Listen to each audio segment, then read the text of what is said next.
Po to trupučio tada jau nebe po truputį auga. Ta prekyba elektroninė, jinai vis tobulėja, tai... Pradžia buvo įdomu, tai viską ten buvo. Abejojom, ar čia bus gerai. Praėjo pusę metų, paskui jau vėl darbai, vėl džiaugsmas, kad tu kuo daugiau parduodi, žinai. Pataikė laiku į tą tokią nišą, kur perspektyvos yra ir tik didės, manau. Per dieną maždaug apie 40 detalių internetu išvažiuoja.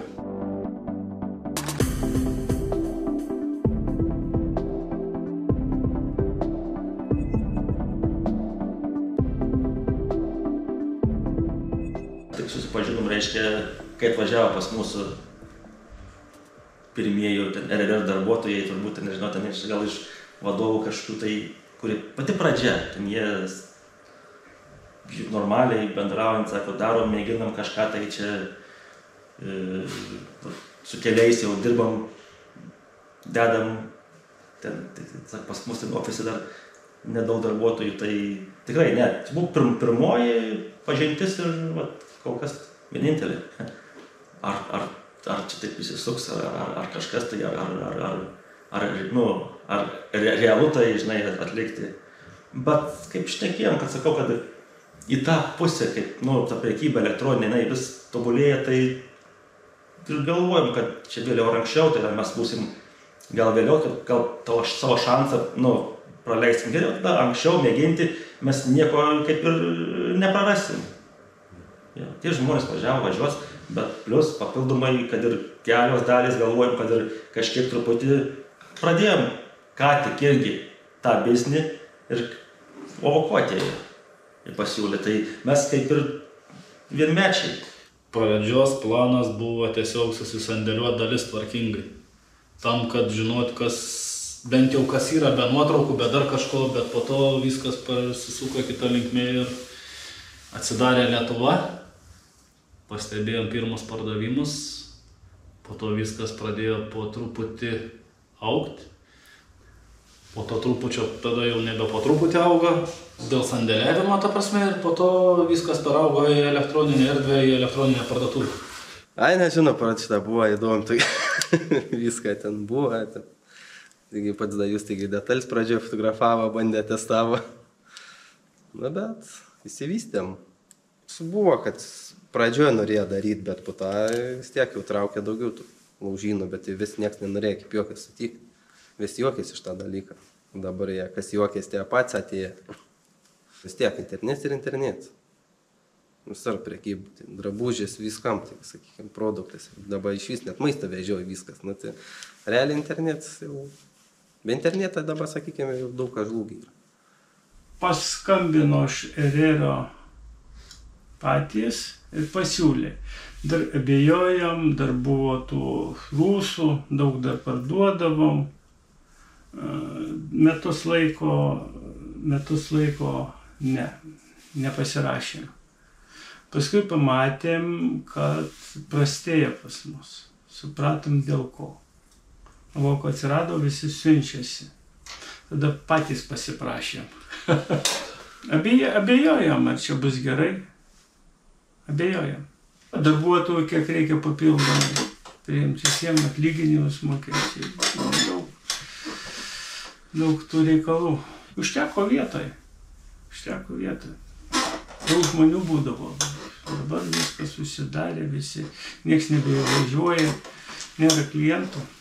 Pirmą kartą tai išgirdom, nes kadangi patys remontuojam, turim servisą, tai tada ir sužinojom, nes kas dar anksčiau būdavo, tai būdavo kas autopliusas, autogidas, kas dar ebėjus kažkur, bet ebėjus dažniausiai visi pardavėjai yra užsienio, ilgas detalės pristatymų laikas ir taip toliau. O paskui net negaliu atsakyti iš kur, ta prasme atsirado iš kažkur, atsirado RRR, po truputį pradėjom iš ten pirkti ir paskui tik tai vėliau patys pasirašėm sutartį ir pradėjom dėti. Tai vat, kurie čia metai net negalėčiau atsakyti, bet jau senokai jau. Tuo metu jau žinojau, kad reikia kažkur eiti. Tai kaip ir, sakant, tam tikrų laikų atsiradom tam tikroje vietoje, susitikom. Nes jie buvo atvažiavę prieš kelis metus anksčiau, kaip ir ten kažką tai siūlė, bet bet konkrečiai nieko negalėjo pasiūlyti dar. Ir mes taip ir išskiriam tą kartą, o po kelių metų susitikom, jau buvom subrendę tiek jie, tikriausiai tiek aš buvau subrendęs. Važiavo 2 kompanijos, važinėjo tuo pačiu metu ir RRS, ir Dalis LT, man atrodo, važinėjo, siūlėsi. Man labiau įtikinamai viskas atrodė pas RRR, Justinas, man atrodo, buvo. Par Ovoko pirmo reizi es dzirdēju pirms aptuveni 3 gadiem. Pirmą kartą apie Ovoko išgirdau maždaug prieš 3 metus. Visada domėjausi naujovėmis, tad man labai patiko Ovoko idėja. Kaip ir daugelis kitų, aš jau seniai jaučiau, kad šiam sektoriui reikia tam tikros modernizacijos. Taigi ten, kur yra didelė netvarka ir pasenę procesai, dažniausiai gali padėti skaitmenizacija. Ar šo skatu punktu es dalos ar daudziem, ja, teiksim, tas ir jebkurā dzīves sfērā, ja, tur, kur ir bardaks, tad kompjūters šajā ziņā var palīdzēt, ja. Noteicīgi arī Ovoko. Man patiko šī idėja ir gerai, kad kai Ovoko įžengė į Latviją, jie jau buvo paruošę savo sandėliavimo sistemą. Prisimenu, kai pristatytos funkcijas jau tada buvo labai geros. Žinoma, yra kur augti ir yra kur tobulinti kiekvieną funkciją atskirai, bet iš esmės jų iki tol atliktas darbas buvo milžiniškas. Tiesiog lenkiu galvą, taip sakant. Principā darbs ir līdz šim paveikts ļoti milzīgs un tikai cepuri nost, tā teikt.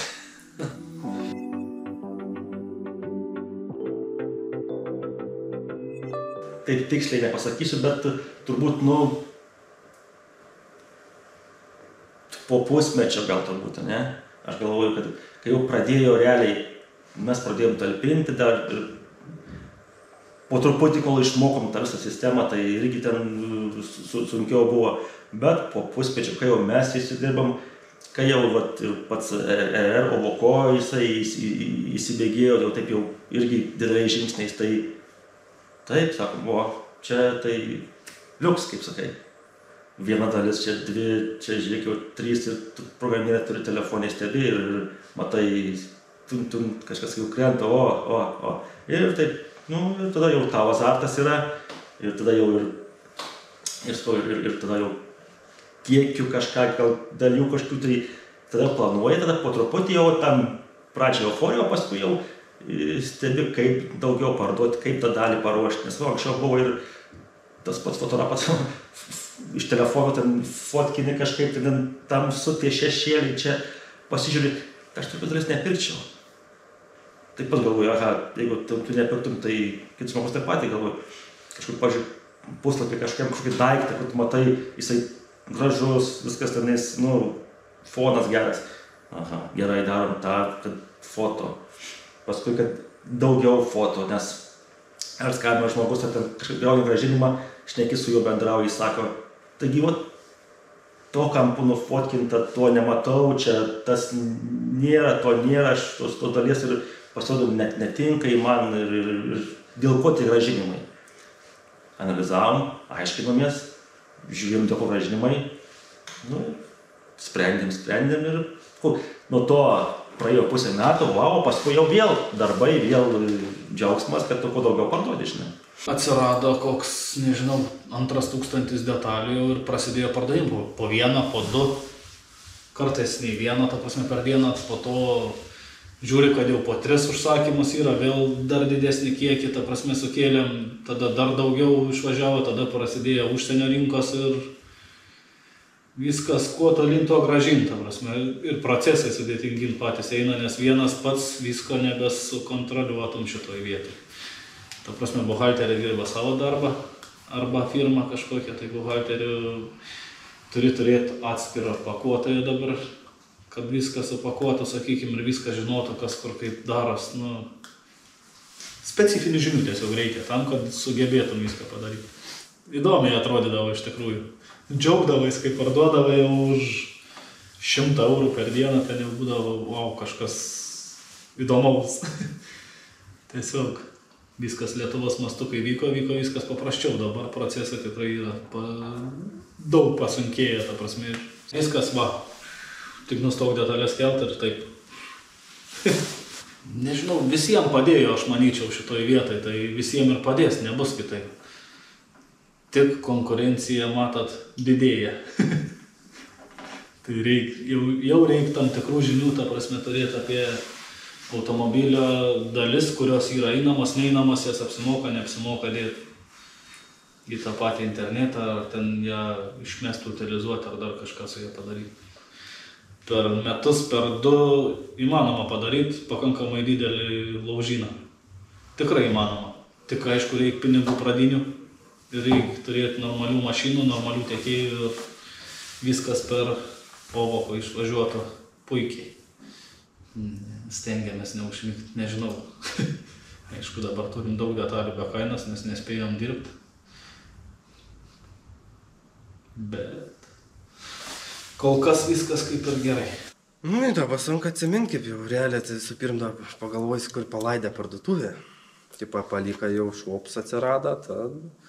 Bet pradėjo, sakykime, jau reklams laisvė, tad pajutas, pirkims pradėti. Bet po to tas pirkims, kaip ir sakykime, suvienodėja, nes pradėjo daugiau šroto dėtis, automatiškai daugiau detalių, tikimybė tavo, kad nupirks mažesnė, bet po to pradėjo siuntas vėliai užsienį. Nu, čia vis tiek jau šis praėjo, man atrodo, kelis metų, taip jau, kur pravystė jau, sakykime, išvystė taip labiau. Reiks suskaičiuoti, gal kiek Lietuvoje laužynų Katrė nesideda jau Ovoko. Tai va čia jau būtų įdomiau sužinoti. Nu, realiai kiek jau, kažin, yra Katrė nesideda. Čia, man atrodo, jau mažoji dalis beliks tokia. Gal po 3 mėnesių. Prasidėjo 5, 10, žiūrim, 12 jau įkrenta dienai. Keliasi, žiūrim, ir 20 jau įkrenta dienai, ir 30. Dabar jau ir kitaip visiškai. Keliasi įsikelinėja daugiau detalių, daugiau ir parduodam. Šitą vasarą labai pasijautė. Prisidėjom, tai prisikėlėm, tai spėk suktis. Pamenu, kaip mes iš tikrųjų pasirašėm, kaip Kęstutis atvažiavo, čia kaip kalbėjom, jis taip konkrečiai 1, 2, 3, tiek detalių, tiek pardavimų maždaug, galvojam, pažiūrėsiu. Aš, ta prasme, niekados taip, aklai nieko nepasitikiu, ta prasme, pažiūrėsim, kaip yra. Mes ten resursų įdėjom, berods pradžiai 1, paskui 2 žmonės taip dėjo, nes pas mus jau buvo bazė, mums reikėjo, pas mus greičiau viskas vyko.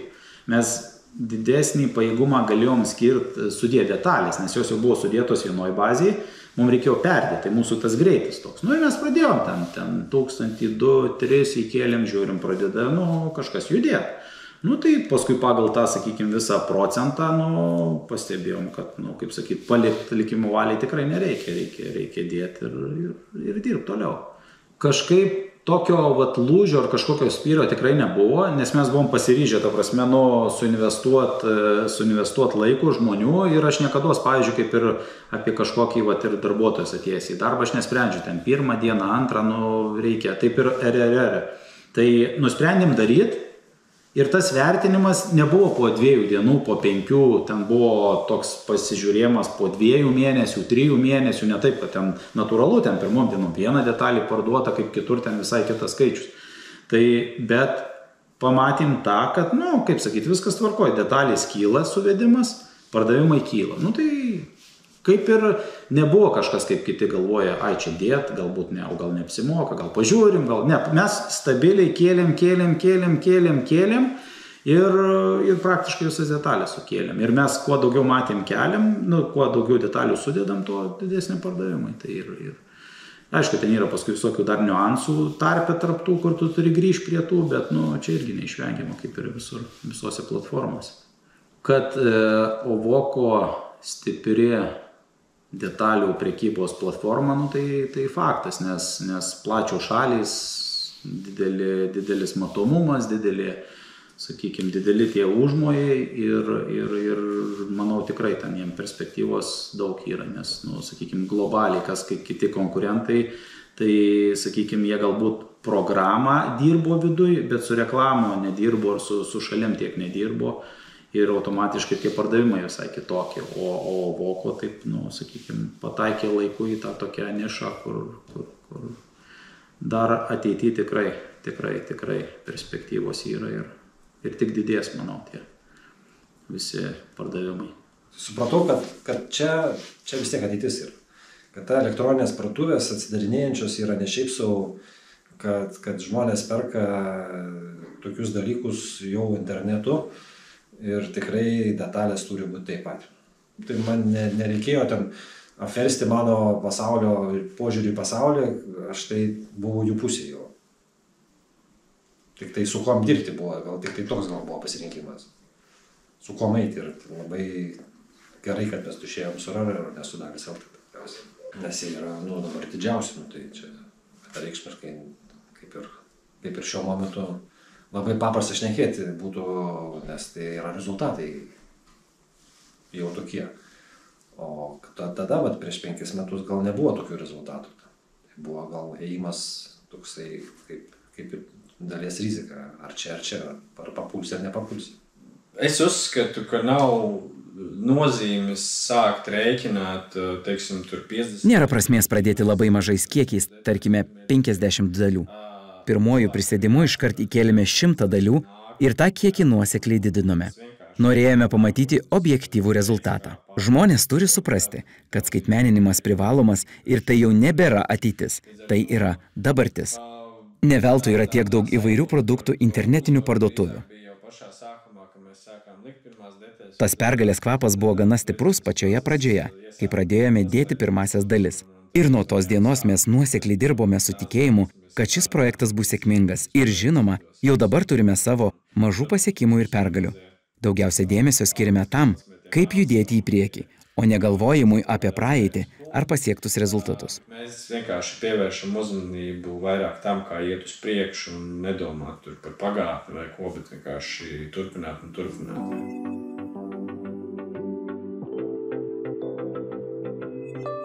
Yra pabangavimų, turbūt jie visi kaip ir grafikai ten ir kaip gal kitur, kad taip tam tikrai gal mėnesiai kažkaip būna, aš nežinau, ar žiemos sezonai daugiau, mažiau, bet yra stabilumas tų dalių išsiunčiamų ir tik sakau, kad priklauso, kiek įdėsi dalių. Stabiliai po truputį augame ir DPD ir visi kiti ten jie važiuoja tikrai, užsakymų yra 20, 30, 40. Sakau, priklauso. Priklauso nuo dienos, nuo mėnesio, nuo metų laiko, bet jeigu ten daugiau, tai sakau, reikėtų viską didinti vėl. Labai ten jau.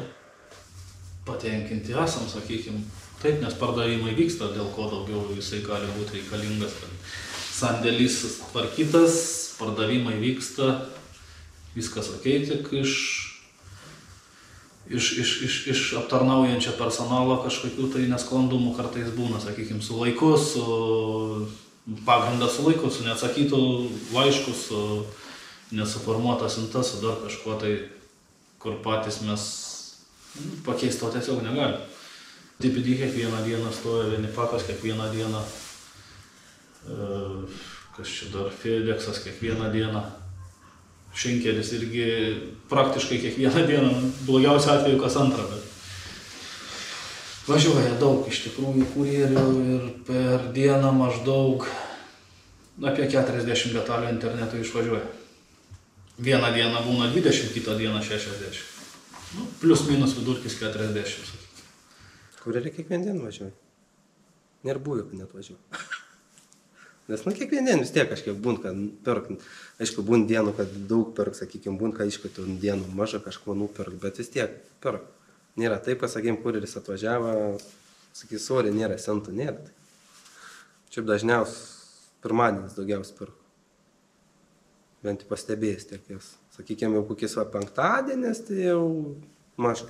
Bet kartais net būna oro sąlygos, atrodo, oro gražas buvo, perka, oro subjūra, nieks nebeperka.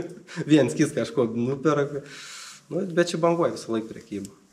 Tiek ne, gal kokį 20, sakykime taip, jeigu dienų visą mėnesį padalinu. 20, sakykime taip. Po savaitgalio ten arti 100 apie, gal penktadienį mažiau kažkiek buvo. Šiaip visas dienas, tai pakuoja nuo ryto iki vakaro. Gal jaučiasi, kai geras oras. maudasi gal prie ežerų visi, kažkiek pasijaučia, tik oras žiūrėtų, suprastėjo, tada visi kažkur į saulę, karšta 30, mažiau. Sekasi viskas viskas gerai, pardavimai vyksta, kartais banguoja, bet tas bangavimas, aš ir sakau, vienur sustoja, kitur prasideda, trečiur sustoja, kitas kompensuoja, tai taip pat ir, bet šiaip viskas tikrai gerai vyksta ir tikrai dėsim. O ko nepasakysiu, bet ebėjui tikrai priklauso. Aš nežinau nuo ko, bet ten yra daug dar tokių paslėptų dalykų, kas tikiuosi pas Ovoko irgi, nes ten jie turi tuos algoritmus, tai rodymo, nerodymo, tai pas Ovoko gal tokio nėra, bet, pavyzdžiui, nebėjaus jaučiasi kokia prasta diena būna, pavyzdžiui, koks ketvirtadienis. Nežinau kodėl. Ten jau nekalbu to šventės, prieš šventinės dienos, ten būna visai ramu. O čia tai tokios tendencijos kažkaip mėnesiais gal biški kyla, biški leidžiasi, tai atostogauja, tai visi grįžta, tai ir toks vidurkis yra įskaičiuotas, bet nėra to tokio, kad sakykime, tokio dienom negaliu atsakyti. Tai aišku, sekmadienis kažkoks yra, ramesnis toks faktas, šeštadienis irgi. Tai stovi dabar jau nebe tik 2, turi 3 ir 4 kompanijos važiuoja vežti. Ir buvo pardavimų, kad ryte yra 90 detalių, reikia supakuoti iki pietų, tai to, ko mes jau netgi fiziškai nebegalim padaryti. Kaip sakant, sėkmingai einam kartu su Ovoku, man atrodo. Jau kaip ir pasiekiau tikriausiai tą lygį, kur jau dabar tame lygyje laikausi. Arba dar vieną lūžiną daryti, arba dar vieną tą, bet nežinau. Mano tie metai, kur aš galvoju, kaip čia išeiti jau ramesnį gyvenimą, o ne kaip padaryti dar vieną lūžiną, tai padvigubinti. Nežinau, arba reikia. Noteikti esmu apmierināts ar lēmumu strādāt. Tikrai esu patenkinta savo sprendimu dirbti su Ovoko. Mums sekasi gerai. Nors vis dar esame augimo stadijoje, turime įvairių mažų užsibrėžtų tikslų, kuriuos norime pasiekti. Bet pagrindinis – ateityje norime tapti dideli. Skatāmies ar tādu lielu vērienu uz nākotni.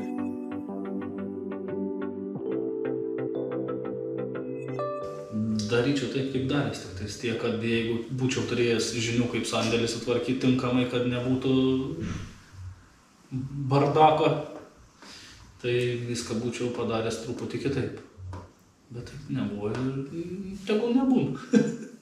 Greičiausiai, kad bandytumėm anksčiau gal tą dalyką pradėti, nes galbūt vėliau, bet daug dalykų galbūt kitaip daryčiau, galbūt ir ebėjui būčiau tą visą srautą daręs žymiai anksčiau ir žymiai stipriau. Mes sąlyginai irgi viską anksti pradėjom, tik tai gal tiek kiekį galėjom daugiau investuoti į tą internetą ir platformas, tada būtų galbūt lengviau, bet kaip sakiau, anksčiau buvo vėl tas, kas būtų anksčiau, jei būtų, tai vėl, tai ten kaip ir vietoj buvo viskas gerai ir atrodo, kam to reikia ten, tai pavyzdžiui, irgi, bandytumėm anksčiau, tik klausimas, ar anksčiau būtumėm žymiai daugiau pardavę, nes vėl ir tas pats Ovoko, jis ten dar tik tai buvo tam, sakykime, plėtimosi procese, tai nebuvo ir tokių skaičių ten pardavimo ir tas kreivės ten pas juos irgi pasižiūrint ir nebuvo tokių, kas dabar yra. Tai šiaip bandytumėm, kaip būtų buvę, nieks nežino. Tai sakau, kad būtume, kai mes prieš 10 metų pradėjom dirbti, jeigu tada būčiau pradėjęs fotografuoti pirmas detalės, kurias išardėm, tai būtų buvę žymiai man viskas paprasčiau, negu turėjau tą chaosą tuos kelius metus čia. Kur kasdien reikėdavo eiti sandėlius, spręsti, kur, kas, kaip saugusim, kur dėsim, kaip išsisukti, kaip čia, kad vienas skyrius dirba, kitas skyrius eina tvarko, perdaro viską, kad to chaoso nebūtų buvę, būtų žymiai buvę lengviau. Varbūt lieta, ko, teiksim, es arī ieteiktu citiem darīt, ir vairāk... Sau ir kitiems rekomenduočiau nuo pat pradžių tiksliai apibrėžti savo tikslus, fokusą, tikslę dalių, su kuriomis norite dirbti kategoriją, nes ypač mažoms bendrovėms pradinėme etape bus labai sunku apdoroti visų tipo automobilius ir visų kategorijų dalis. Tai normalu. Mes čia taip pat klydome ir bandėme apriepti viską. Taip pat, jei turėčiau galimybę, būčiau anksčiau prisijungęs prie Ovoko sistemos, nes dabar pabandžius, matau, kad tik taip ir reikia dirbti. Ovoko vis dar yra palyginti labai jauna platforma ir tokiame etape, kai vis dar verta prisijungti visiems norintiems. Ir salīdzinoši ļoti jauna platforma un noteikti stadijā, kurā ir vērts.